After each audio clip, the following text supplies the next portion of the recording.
morning, ladies and gentlemen. My name is Linda Lees. I am the head of programming for TEFAF New York. Thank you so much for coming out on this rainy day, but then if you're a New Yorker, this is a usual occurrence for the last several months. Nevertheless, it's really good of you to come out. I want to say, before I introduce this fantastic panel, I just wanted to say a word about TEFAF Coffee Talks and what the concept is here. The idea of this, and we did it in the fall, is that every morning at 10:30 a.m. in the run of the fair, you know that you can come to this place for a really great conversation and dialogue on topics that we believe are worthy of your time and attention. And this is one of those on Latin American art. I'm pleased to introduce Anna Sokoloff, who is founding partner of Sokoloff and Associates, and she'll take over from there. Thank you. Thank you all for coming. Thank you, TEFAF, for having us. Thank you, Michael Plummer, for all your support for many years, and Jeff Rubin, your partner. And of course, I have to thank especially Linda Lees, who pushed and shoved and insisted that we have this panel here today. I'm very happy to be here. I also want to thank my fellow colleagues and friends, or friends and colleagues, for coming and participating in this panel today. We want to talk about Latin America, but we also want to talk about the advantages and disadvantages of being classified as Latin Americanists. And I have to say that we have 4 professionals here that have been working in the field for many years with very prominent positions in many ways. And I'm going to introduce them and myself by saying how we've met. I have to start with Leon Tovar. Raise your hand, please. How are you? Leon, I met as a teenager in Bogota. He's Colombian as well. And there and then, the thing that most impressed me about him was that he was already knowledgeable about Warhol and Sol LeWitt. I still wasn't. And he also had VIP access to the best nightclubs of the city. So since then, we've been friends. The second person I met was Christian Viveros Fauné, who I met when I first came to New York, and I was working with the Colombian Mission to United Nations, which was a very interesting institution. It was funded by a wonderful cultural attaché who's also a Grand Dame of the Arts, and I know that client of many of the TEFAF participants, Mrs. Beatriz Ávila Santo Domingo, and she gave me the opportunity to organize the cultural program for the Colombian Mission. And we, of course, needed an editor and translator. And I don't remember who recommended Christian exactly, but he came to us and he became literally my right hand in every single publication. And then he went on ahead to forge his own gallerist, affair, and journalist career, which we're going to try and talk about, both with Latin America and outside Latin America. Third comes my dear friend Gabriela, who is Venezuelan, and we fight a lot about the origin of the arepa, which of course is Colombian. She might, once she gets the microphone, she might say an international fight. Yeah. But there are 2 Colombians in this panel, so today, we share it. But I've met Gabriela when she was working at the Museum of Fine Arts in Houston, when the Latin American department under Mari Carmen Ramirez had opened.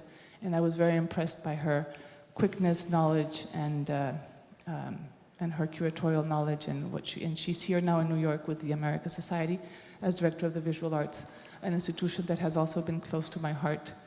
And luckily, Gabriela has me as part of her advisory board.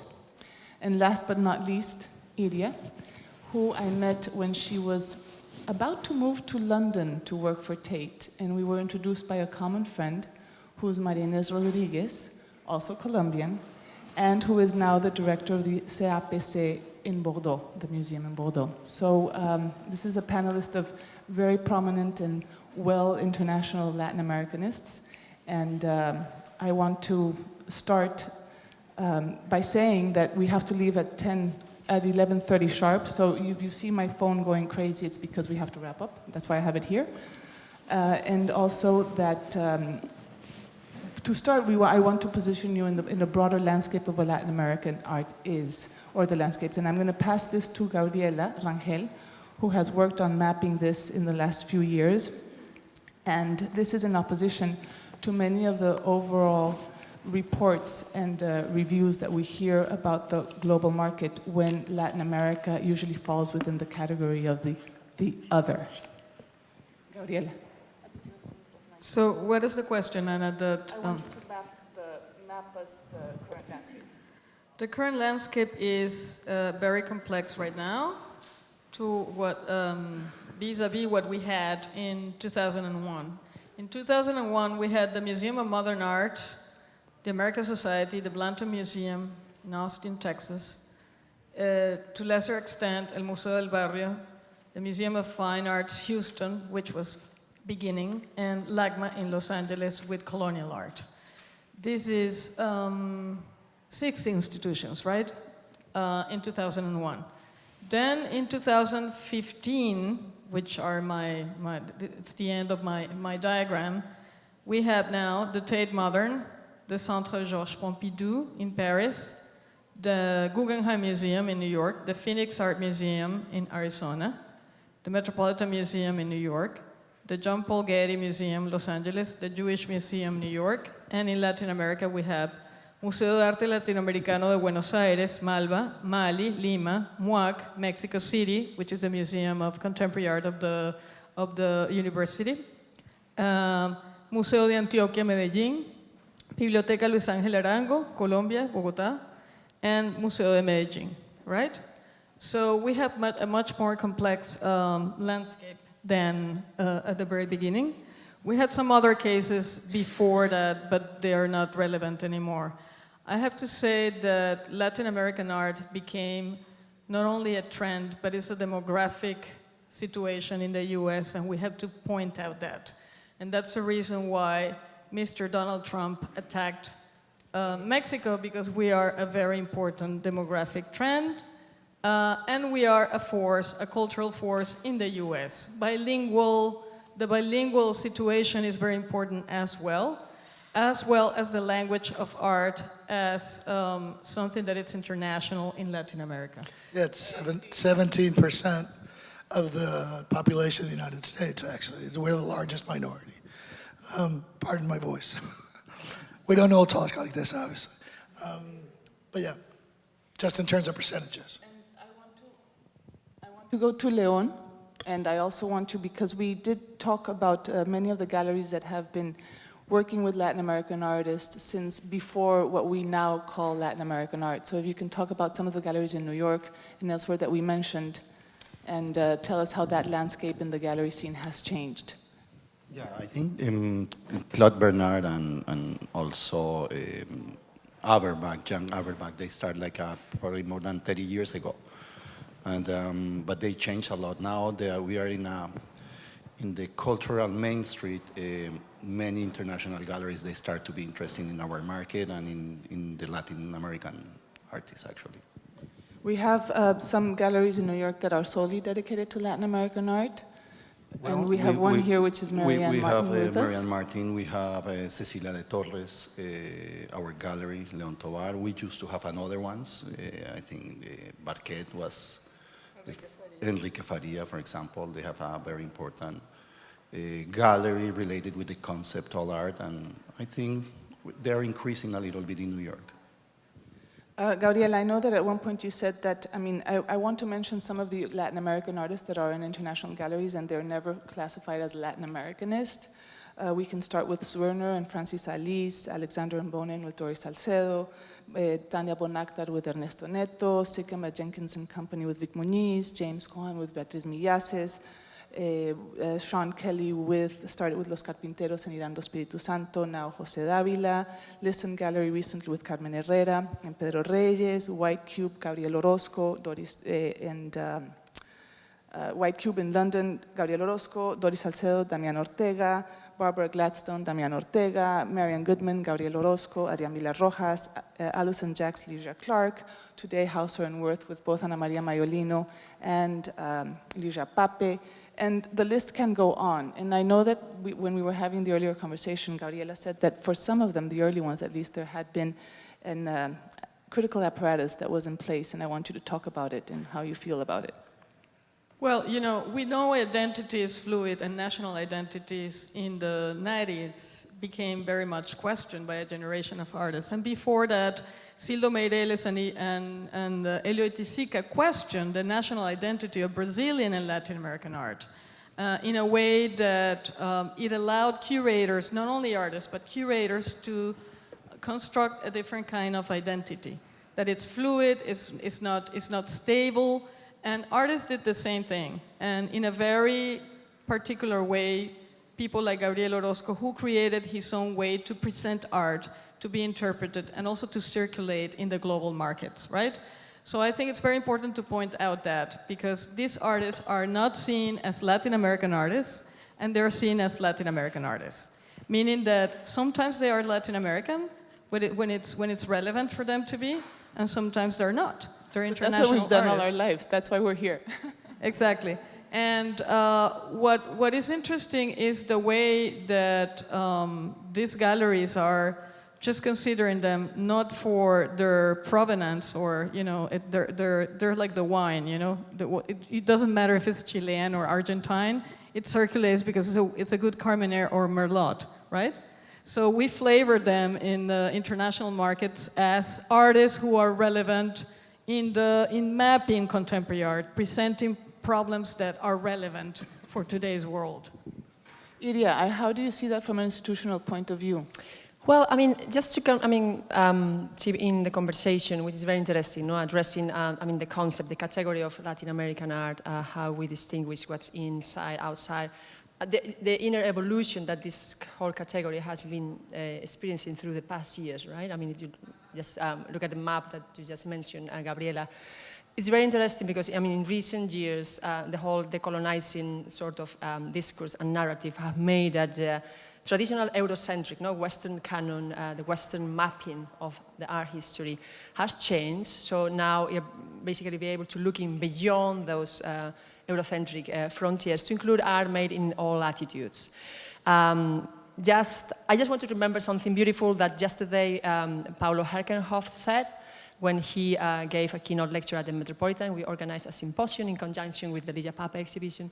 And he said something beautiful about it, which is today, when he actually planned a very important biennale at the Sao Paulo that he curated back in 1998 already, called the Biennale of the Anthropophagia.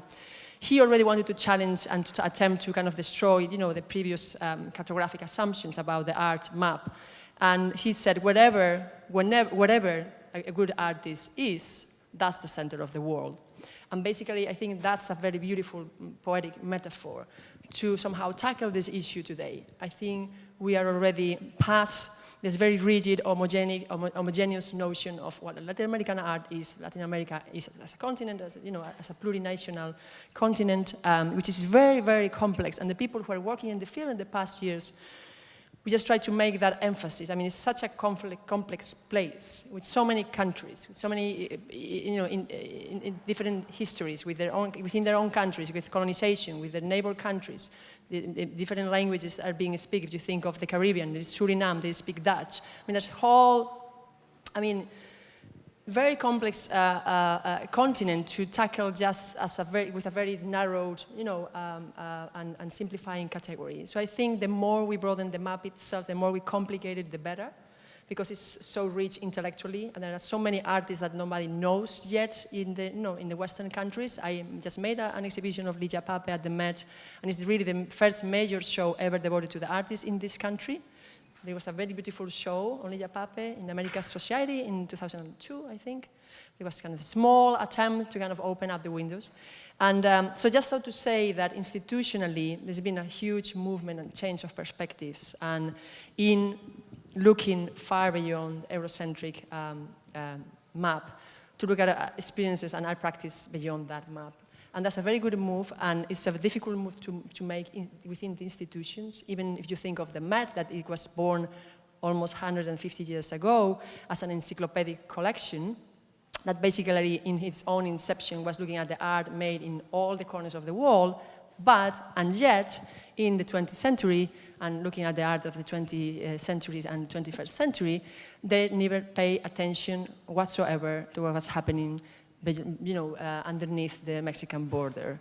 And that's that brings up many other conversations and questions about what institutions made in the past and what we can do in the future, but you can just go on. Gabriela, and then I want to ask both Christian and Leon something. Yeah, no, maybe Christian can and Leon can elaborate this, but I was surprised when Catherine David, the curator of Documenta Tank, would change the whole template of Documenta we know. She gave me a class at BARD, at the Center for Curatorial Studies, when I was studying there. And she said something that for me was offensive, but it was really a truth. She said Latin American art is Western. And I was really offended because I took for granted that it's Western. But then I, as a professional in New York, I was working with a mainstream institution, I won't say the name, in New York, and then the curator of photography told me that Latin American photography is not Western, it's not part of the canon, and I was really surprised, and I remember those words by Catherine David, and I said, she was right, nobody believes that we are Western. And do people know that photography was invented in France and in Brazil at the same time? Do we know that? No. So it's our duties to disseminate that knowledge and not to fight in a unproductive way. I think it will be more interesting to do what I think we're doing, like insert those viruses everywhere. Anyway. And I want to say, sorry, Iria, but before we go on and you respond, I want to ask Christian and Leon in that order. Within your work as a journalist and with your past experiences, what space have you been able to give to Latin America, or how do you affront that problem? Do you affront it as a continent? Do you affront it as a categorization? And then Leon, in your experience as a gallerist, I know that you have a lot to say about the auctions, and we would like to hear about that as well. As a journalist, and I'm writing for the Village Voice again, but I wrote for them for about a decade as their principal critic. So every week, essentially, my job is to go out and find the most relevant show. And oftentimes, it was a Latin American show, but clearly they're also sort of my interests, right? So because I'm Chilean and I have a certain, my background gives me an immediate affinity to things that maybe other journalists and the public at large doesn't know about. So I know certain things when they come up. I know that Oito Chica is an interesting or an important artist, maybe a decade and a half ago in my own education before the Whitney decides to give him a show, which, by the way, is another significant indicator of how much the ground has shifted. It's the Whitney Museum of American Art. Is he Latin American? Is he not Latin American? I think one of the things that I find interesting in this discussion is how convenient and inconvenient the label of Latin American is. Often, it's the kind of label, traditionally it's been the kind of label that Latin American artists use to sort of get on the map, but the minute they get on the map, they want to run away, and they're right to. It's limiting. So it's either an umbrella for a day like today, or a context like today, or, it's the opposite, it's a cage. And that's something that I think curators clearly understand, dealers clearly understand, consultants like yourself clearly understand, and journalists also sort of understand. As a mission, as a journalist, part of what you want to do is to give, again, writing for the general public, an idea of something new. When you go out, you are very interested in getting a surprise, right? You want to see things. You want to look at something that gives you just a blast of information and of culture and of experience. And you want to communicate that to, obviously, your audience. And oftentimes I've found that in looking at underrepresented work by Latin Americans, of course, you have a terrific ability to sort of communicate that surprise. And that I love, aside from the fact that sometimes I get to write about friends, right? Or folks that have been significantly sort of underrepresented and are underknown. But do you find a resistance at times from the editorial teams of the journals where you work, saying, "Oh no, this is maybe this is not interesting to the public," or? I know the answer. Personally, no, but I know the general answer is yes, because otherwise we wouldn't have had this trajectory, right? I think at the Voices desk, at least for a while, people trusted me enough that if I said it was important, then they thought it was as well. But I know that that's the case. You know, otherwise we wouldn't just be having, well, clearly the second Ligia Puppy exhibition in New York City. We would have thought that this was an artist that was as crucial as you know, the history books know her to be. So. And Leon, Well, in our experience, after, I think in the last 15 years has been happened very important exhibitions, museum exhibitions, more than 30 or 40 international about Latin America. Our feeling is that we are in the main street now in the museum level, but in the auction houses we still, at the beginning was very important to open these departments, but today we have like a roof. We are trapped in a very small market, which is Latin America. I think it's the time to break that, not to disappear the departments, but to merge these departments with the other ones, like for example, if it's a Reverón or you know, Impressionist Latin American art, go to the Impressionist department. Matalam, they need to go to the Surrealist department. Soto, Le Parc, Cruz Diaz can be in the modern department. I think that's the only break that we need to do now, and it's part of our mission. I almost feel like asking Marianne Martin a question in the audience of saying how that label helped to start the market. And if I may, I'm going to pass the voice to you. This is totally unprepared. Yeah, right. Well, I've sort of been living it, but I am the person, in a way, who created a Frankenstein monster because I was sort of bored working in the Impressionist and Modern department at Sotheby's, and by chance I saw one or two. It started out with a Rivera, then a Merida. These things would trickle in. Basically, in estates, you know, or in Orozco. Somebody died, somebody had one of these things. It would turn up in the department, and one of my problems was trying to hang it. It was, you know, we had Diego Rivera, we would put it with a Cubist painting, and you know, we knew what to do with the things that were traditional, but then once they started becoming, well, more typical of what the artist did, there was no, you know, just arranging an exhibition was difficult. So I got this idea, and I have to really compress it, of doing a Mexican auction, not a Latin American auction. And first we had a little trial balloon inside of a modern sale. Then I went down to Mexico and gave everybody a catalog who was a subscriber. That was about 20 people. About 3 of them subscribed to paintings, 5 of them to jewelry, and the rest to furniture. But people started coming up for the sales. It was really, I hate to look at it this way, but we sort of packaged first Mexican art, then Latin American art. People kept on saying, why don't you do a Latin American sale? And I say, well, there's so many countries. It's not just like, you know, I had like one book, you know, in the beginning. And then the Center for Inter-American Relations wanted The American to do Society. no, but then it was called the CIAR. They wanted to do a benefit auction, and so we collaborated with them, and that was, you know, suddenly an evening sale because I told... What year is this? I'm sorry. This is like 76, 77, 78, and there really were some shows that took place before that, but, you know, I mean, major. But it had to do with personalities. Thomas Messer was interested in Latin American art, so there was a show, the Mexico Splendors of 30 Centuries, that happened, what, in 1988 or, I mean, there were some big shows at places, but that was sort of the past.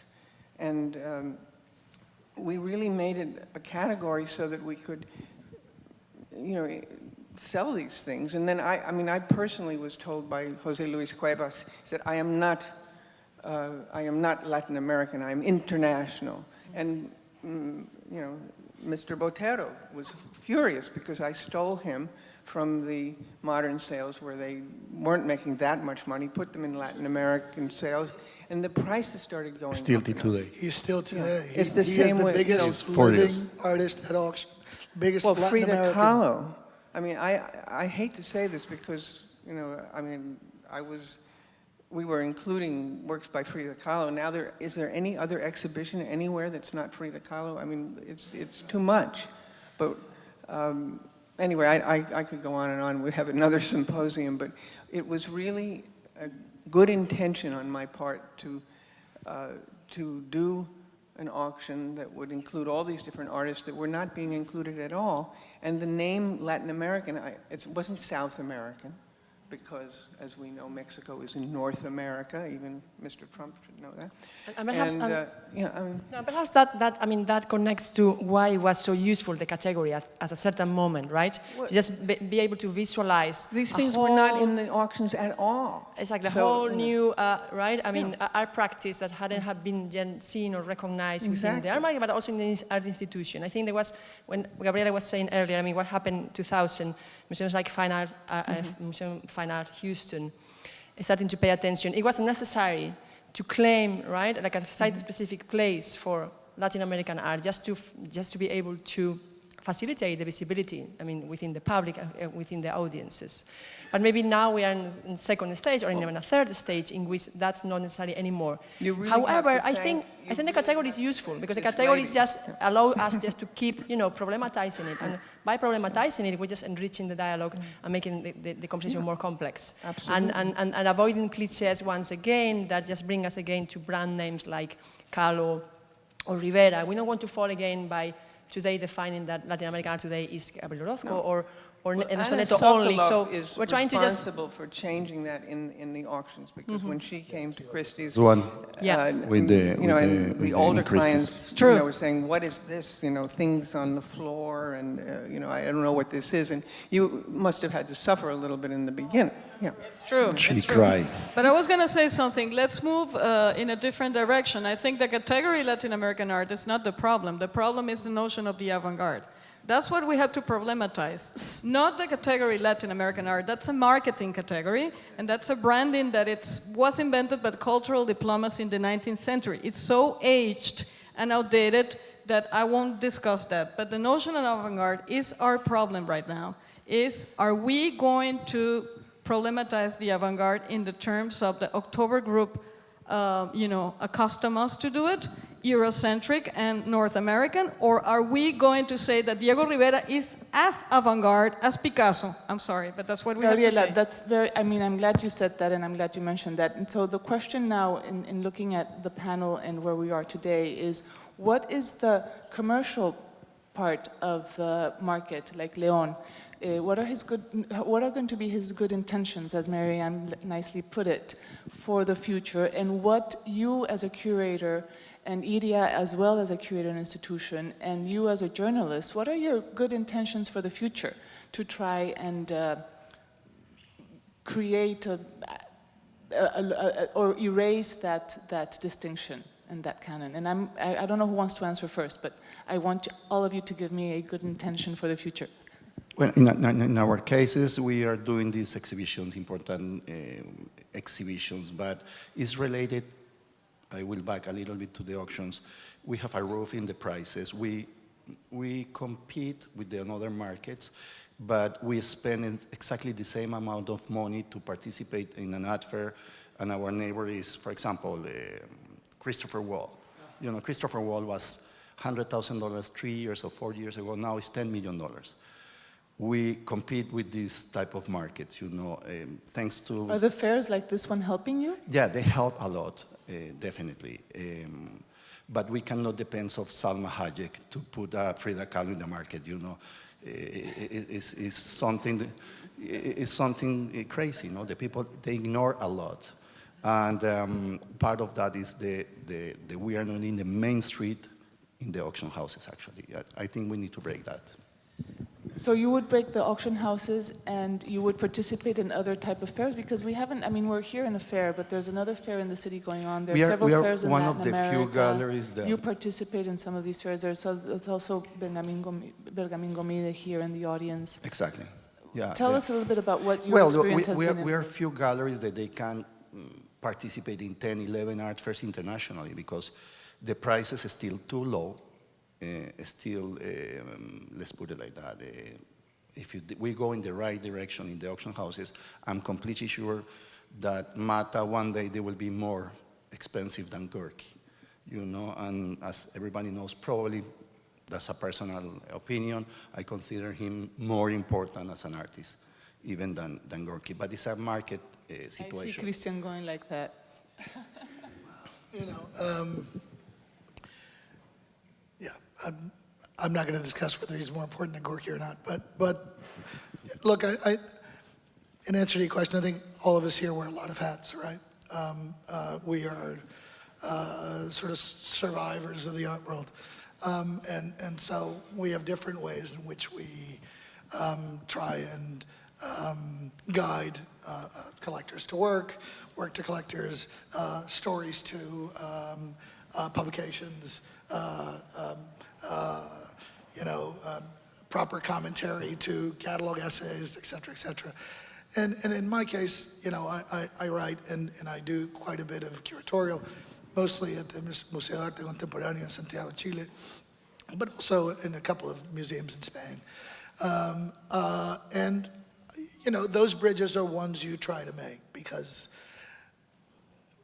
I think, you know, I try to make them personal, not because I'm looking to build the brand of Latin American art. I'm basically looking to help work that I think is really important get on and maybe get past a couple of hurdles that shouldn't be there. I mean, you know, the artists that I'm trying to promote, I think are artists that are important, whether I'm trying to do so on the page or whether I'm trying to do so in a museum. And in that sense, I'll connect back to your comment about the avant-garde, or at least the forward guard, or whatever we can call it now. But you're looking at me to do it? No, thanks. I'm not doing it. The cutting edge, which is also equally odious and meaningless, but clearly work that you know is ahead of its time. Work that again sort of generates surprise as opposed to sort of generating the opposite. You know, and you try and help that work, those artists, get a better footing, you know, both in terms of the professionalization of the work, being in institutions, being in galleries, making those entrees or those relationships happen, but also, again, on the printed page and hopefully to the general public. And to the degree that journalists have any say-so in, you know, what we know to be this fickle thing that is art history, then maybe pushing in that direction as well, you know. Iria, how are you? Okay, Gabriela, you want to go first? Or Iria, how are you breaking the canons? I think by just going back to what I was saying, this is an interesting moment now, at least what the Met can do, for example, I mean, one thing which I was talking the other day with a collector that was saying there isn't any museum in the world that tells you the story of Latin American art, you know, from the beginning of times to today. You cannot see that anywhere. And you know, there are many countries, there's a lot of history. Do we need that? Museum, Do we need that? No, I'm just posing it as a question and, you know, as a really interesting argument to begin with. At the Met, for example, we have different departments that cover the area of the Americas and is subdivided, as you know. I mean, at the Met we have 17 departments and for example, pre-Columbian art of the ancient Americas is within the art of Africa and the Americas. And then Africa, Oceania, and the Americas. And then colonial art of the Americas, for example, is within the American wing.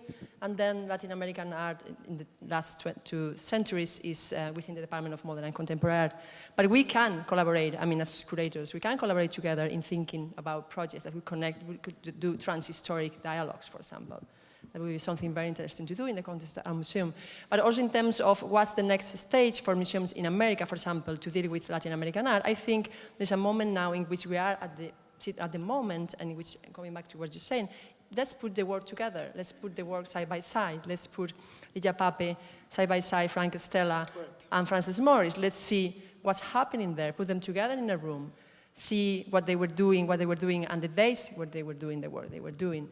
And that's very interesting because then many new questions will arise because we will be surprised to see that many breakthrough moments in the history of contemporary art actually happened in Rio de Janeiro in the late 50s rather than in New York in the early 60s. And that's something very interesting. There are a lot of Edison and Marconi moments like that, yes. But wait, I agree with you all in that it's important to collaborate, especially you who work for an encyclopedic museum. But this happened already like 15 years ago, so there is an amnesia.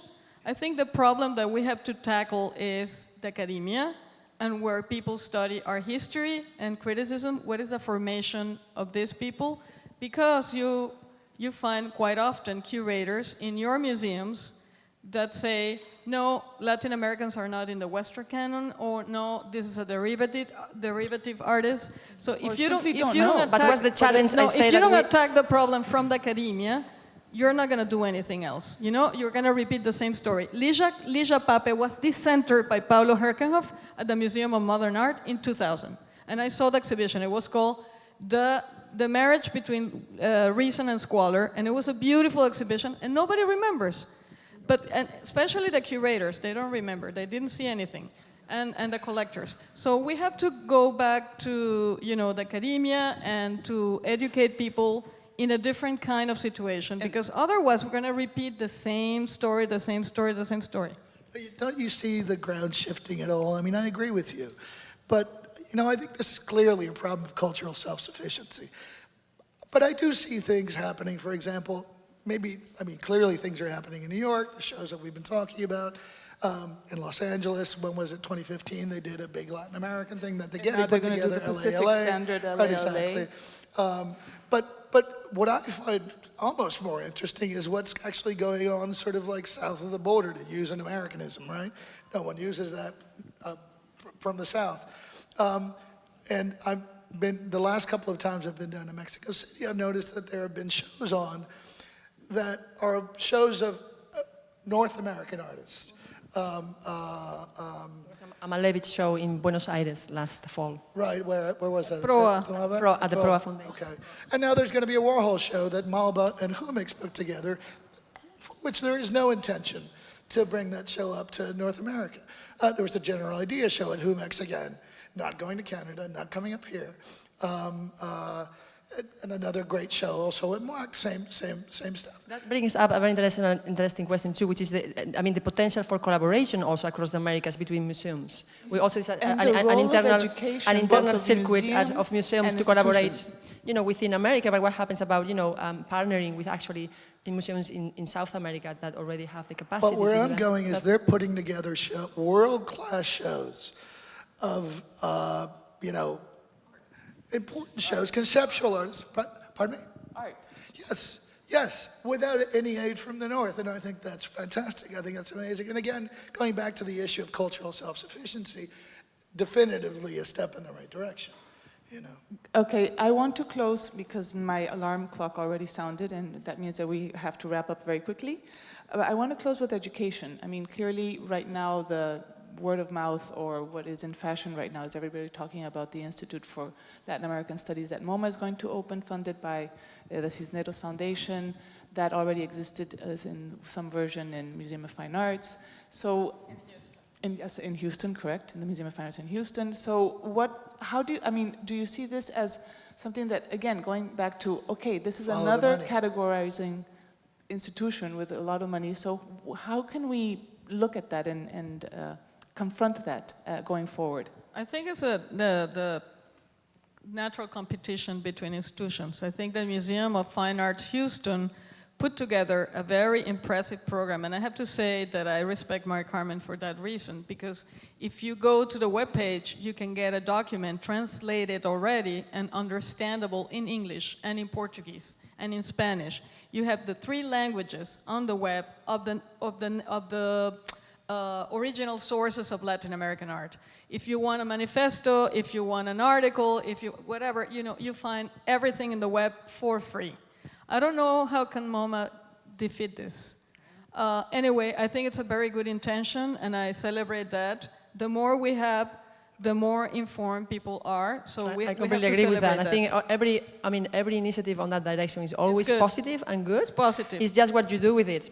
That's what you are able to accomplish. And the in terms of the graduate art history programs, one would have to point out the one of the Institute of Fine Arts with Edward Sullivan heading it. But what about Columbia, Yale, Harvard? It is a problem because the template is the October group. And the October group is profoundly Eurocentric and North American oriented. So But it's true. I mean, you can review the magazines and also the book, art from the 19th centuries to the 1990s to the 2000, right? Yes. The only artists who are there are Ligia Clark, Elio Tizica, and Gego. Do you think that's possible in the 20th century? No, we know it's not possible. So I think, There's a whole new generation of scholars and students now accomplishing and developing graduate research and projects in American academia, for example, and that would be a generation very interesting to follow. Not only in American academia. I'm sorry. I'm not that American centric. I think there are a lot of Latin Americans here now talking in the same terms, and not because they were formed in the academia in the U.S. They're coming to talk to teach here. It's lingua franca. But I was following up the question of what's academia happening. Yeah. I mean, there's a lot happening now. I mean, in graduate programs across. I mean, American academia. I mean, worth mentioning. Andrea Junta was here, and she's an Argentine, and she's crucial to understand the 1960s in Latin America with her book on internationalism. And she was invited by the University of Texas at Austin. She was invited to Columbia, and she was invited to Princeton. And I think the more north-south we have exchange, the less, misunderstandings we will have in the academia. And I think that goes back to what Christian was mentioning about these very deeply researched monograph exhibitions happening in Latin American institutions.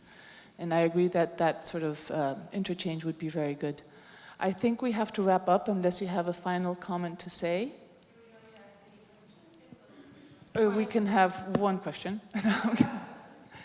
Any questions? Well, we thank you all for coming and sharing with us this sort of conversation that, as you can see, has not been solved and will continue to raise a lot of issues and feathers and situations. But we thank again Linda and TEFAF for having us. Thank you.